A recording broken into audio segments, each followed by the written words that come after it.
Hey everybody, how are you?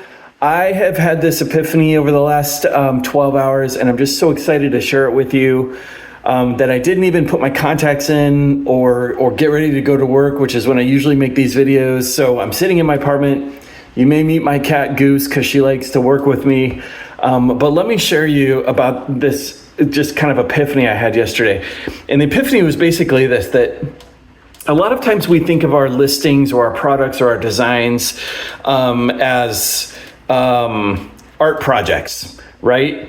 Instead of thinking of them as employees. Thinking of listings as employees has changed my entire perspective on how I go about my work, my entire mindset. Some listings are lazy.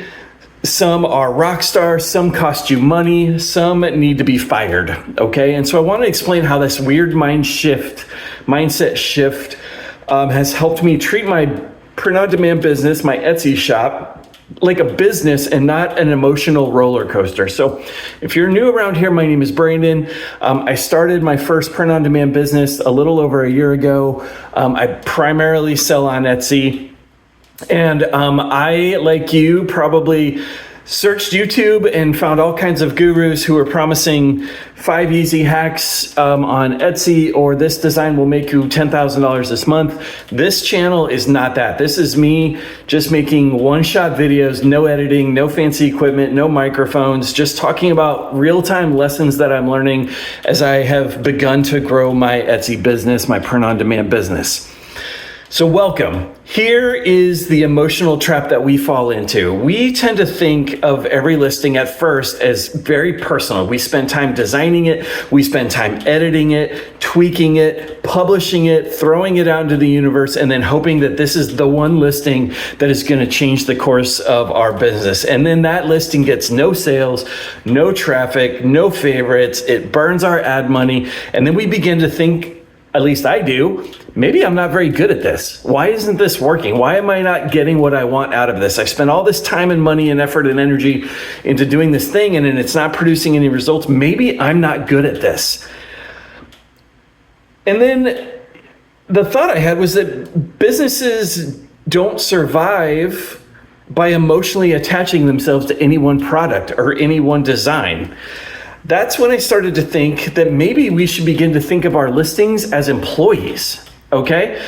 So thinking listings as employees, an employee's job is to attract attention, get clicks, convert buyers, and make you money, make you sales, generate revenue. And there are several types of employees in our business, right? The first one is the rock star. This is the listing that's consistently getting you sales, strong conversion rate, strong click-through rate, organic traffic, great return on investment for ad spend. This is the listing that is making you money. This is your rock star employees. And businesses treat their rock star employees by giving them more exposure, more ad money.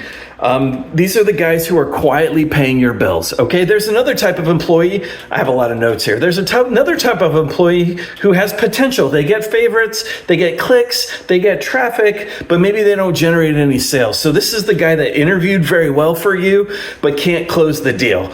And so the fix for that, as business owners thinking about our listings as employees, is to maybe fix pricing, maybe fix the mock-up, maybe fix the thumbnail, maybe fix the SEO, maybe tweak the product a little bit. Then there's the quiet high performer. Low traffic, but high conversion. These are the amazing employees who are stuck in the back office and nobody can see them. And so our job is to then run ads, create better thumbnails, maybe do a seasonal push, maybe run a sale, maybe feature it in your shop. That's another type of listing employee, right? Here's the money pit employee. These are the guys that we spend ad money on who get no conversions, no traffics, no favorites, no sales. Listen, sometimes you just have bad employees and businesses fire bad employees. So maybe you need to pause the ads on this. Maybe you need to retire it. Maybe you need to refresh it. Maybe you need to stop forcing the issue because clearly this employee has been a bad employee for you. So This mindset of creating or thinking about our listings as employees instead of being emotionally attached to them separates our identity from the metrics. A failing employee does not mean that you're a failing business owner. Okay, it does not mean that you failed. That's where I tend to struggle, is because sometimes I put out this listing. I think, man, this is such a great design. I've spent so much kind of time and energy and effort in this. This I think is really going to catch. This one's going to go, and then it peters out or never even gets off the ground, and then I am discouraged. Right? Like I'm like, well, maybe I just shouldn't spend as much time on this because it's not working for me. So what this does is it separates our identity from how our shop is doing, because a failing employee does not mean that we failed. Data becomes less emotional. You stop chasing inspiration and you start making operational decisions like a business owner, not like as a I don't know, whatever, emotionally invested person. So businesses don't ask, do I feel inspired today? And if the answer is yes, they go to work. And if the answer is no, they don't go to work. Business owners ask, what do I need to do today to move revenue, right? Takes the emotion out of it a little bit. So the real goal here is not to find and hire the perfect employee. The goal here is to build a workforce. One listing probably is not going to change your life, but you know what probably will? 100 employees. One employee won't do it. 100 employees may do it. Well-performing shops usually have lots of average listings, lots of average employees, but then they have some really bad ones. But then they also have a few rock stars that emerge, and those guys are helping to pay their bills. Your job is not to make every listing perfect. Your job is to keep hiring employees. Okay, so how am I applying this in my Etsy shop, my print-on-demand business right now? Listen, I have about 60 to 90 minutes a day that I can work on this thing. I have a full-time job. I have a life outside of all that work. I have stopped overthinking every product, every design, and instead I'm trying to focus on consistency instead of emotional highs and emotional lows. And so I'm also doubling down on the proven employees, right? When those great employees emerge as good leaders in our business, as good business owners, we're going to invest more in those employees. We're going to find what's working. We're going to double down. We're going to work harder to make sure that they get the spotlight that they need. And we're going to make sure that we continue to give them the resources, the time, the effort, the energy to continue to be great employees.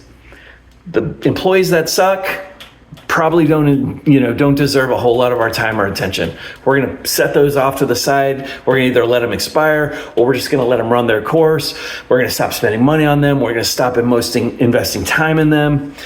And then we're going to spend most of our time just getting new employees out there, hiring new employees, get those listings posted.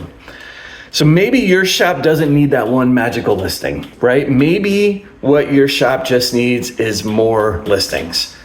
Stop looking for the one perfect hire, the perfect employee, the rock star employee. Concentrate instead on just hiring a lot of employees and getting them out and let them start doing your work. Separates the emotion from it. Just because one flops doesn't mean you're a flop. And just because one blows up doesn't mean you're a rock star, right?